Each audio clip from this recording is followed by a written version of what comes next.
ඔයාලා සැම්යෝන් බුල්ඩොග් නූඩල්ස් කාලා තියෙනවද? කාලා නැති කට්ටිය අපිත් එක්ක එකතු වෙමු.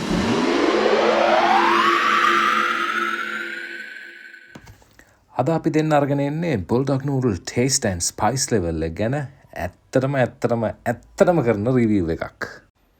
අපි මේ වැඩේට ගෙනාවේ hot chicken flavour noodles pack දෙක. මේකේ ෂැෂේ පැකට්ස් දෙකක් තියෙනවා. එකක ලික්විඩ් ස්පයිසි සෝස් එක තියෙනවා. අනිකේ ෆ්ලේක් පැකට් එක තියෙනවා. ඒකේ තියෙනවා රෝස්ටඩ් සෙසමි and රෝස්ටඩ් සීවීඩ්ස්.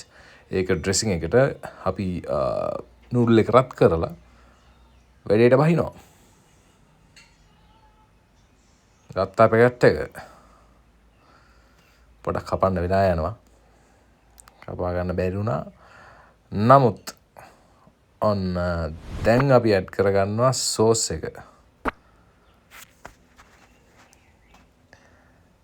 පෙනුමට නම් ගිනි ගින්දර වගේ තියෙන්නේ සෝස් එක. ඇත්තටම මේ සෝස් එක සැරයි. නිකන් රස බලද්දි නම් ඇත්තටම සෝස් එක සැරයි. හොඳට මික්ස් කරගන්න ඕනේ. මේ තව දෙයක්. ඔයාලා මේකේ මේ දන්නවද මේ වර්ග 7ක් තියෙනවා. හරි. ඔරිජිනල් හොට් චිකන් එකක්, කාබනේරෝ, ඒ කියන්නේ creamy and spicy, 2x spicy extra, 3x spicy, quattro cheese, rose, habanero lime. ඉතින් ඔය වර්ග 7ම තියෙනවා. අපි මං හිතන්නේ ලංකාවේ වැඩියෙන්ම අරගන්නවා කියන්නේ කාබනේරෝ. ඒ කියන්නේ creamy and spicy එකයි, අර 2x spicy and 3x spicy එක මේ spices levels අත්හදා බලන්න කැමති කට්ටිය ඉන්නවා කියලා තමයි තියෙන්නේ රිවිව්ස් වල. කියන්නේ කට්ටිය කැමති කියලා. කොහොම ඔකසේ අපේ නූඩල්ස් එක ලෑස්ති. අපි අර එකතු කරගන්න තියෙන අඩුම කුඩුම ඔක්කොම ටික එකතු කරගන්න තියෙන්නේ මෙතන මේ උඩ ඔයාලට පේන්නේ නැති මං කිව්වේ අර මේ roasted sesame seeds and roasted seaweeds. ඒ ෂැෂේ එකත් අපි එකතු කරලා තියෙනවා. ඒ ඇස්සේ අපි තවත් හදාගත්තා ෆලූඩා. right.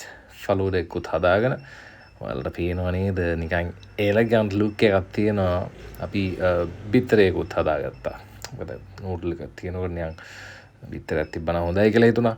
ඒ නිසා අපි බිත්තරයකුත් හදාගත්තා. දැන් ඉතින් අපිට තියෙන්නේ ඇත්තටම රස විඳින්න. අපි ශ්‍රී ලංකන් කට්ටියින්ද දන්නේ මට නම් එච්චර සැරක් දැනුනේ නැහැ. ටේස්ට් එක නම් නරකම නැහැ. 10න් 7ක් දෙන්න. ඔයාලට දැනුණු විදිහ අපිටත් කියන්න. ආදරේ ඔයාලා හැමෝටම ජය වේවා.